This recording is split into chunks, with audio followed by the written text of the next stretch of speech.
Piper, I know you and desiring God, you're all into satisfaction in God. Get that? Can't you just say, do you have to always stick in that word satisfaction? I mean, can you just say the inner essence of worship is having Christ as a greater treasure than everything in the world?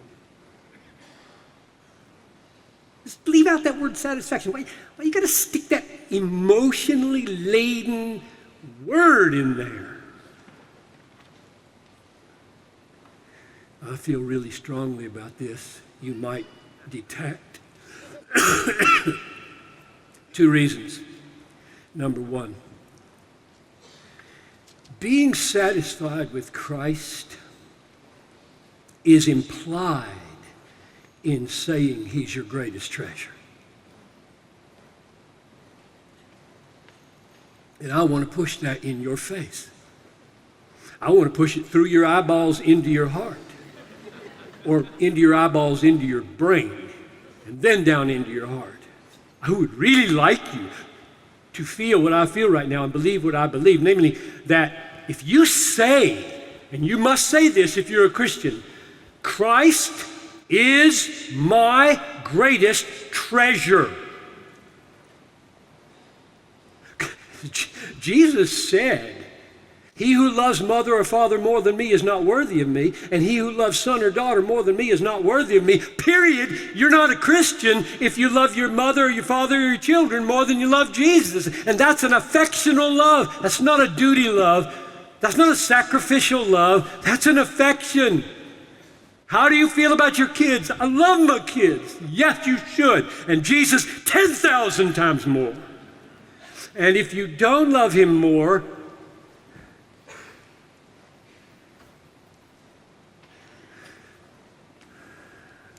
so, my first reason for using the word satisfied is because it forces this issue. It forces people who are willing to use the language of treasure or commitment or belief while their hearts are going after stuff. Or you can watch it. You just watch them. Watch their lives. Jesus is a weekend thing.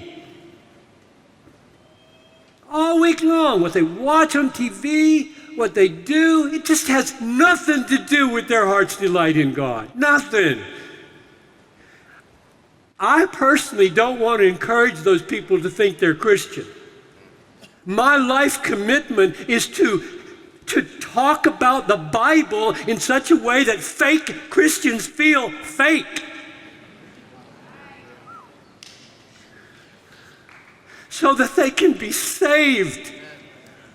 So many churches are just coddling them, just constantly coddling them. It's going to be okay, it's going to be okay. He's a God of love, God of love. They're not Christian.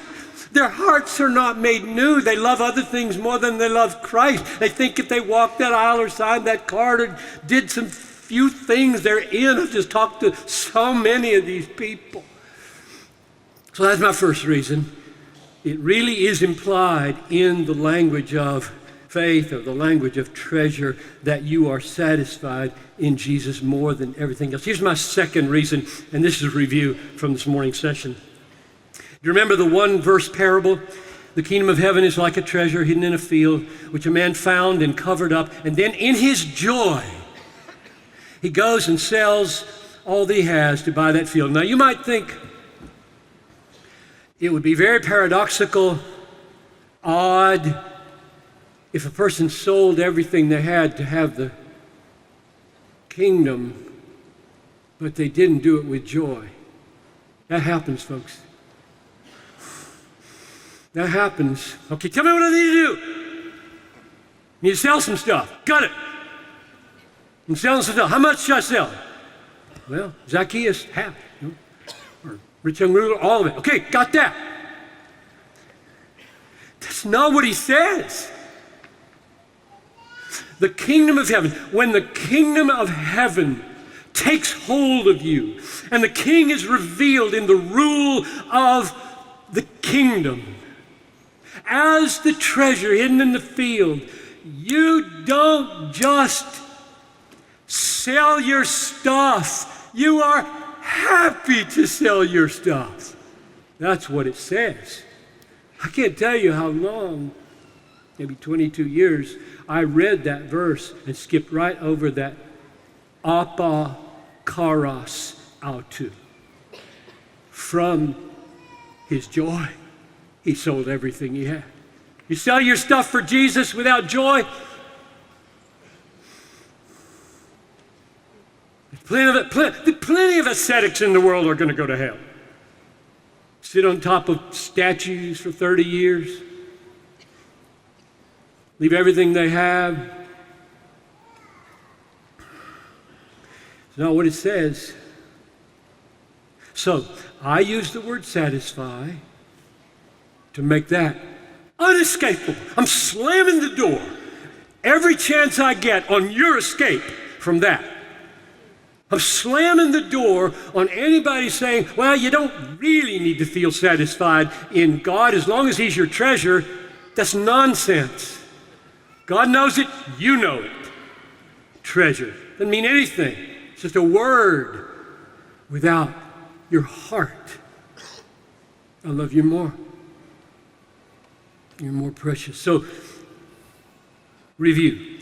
The inner essence of worship is experiencing Christ and all that God is for us in Him as a more satisfying treasure than everything that death can take and life can give. That's the inner essence of worship. To be a Christian is to be born again into that.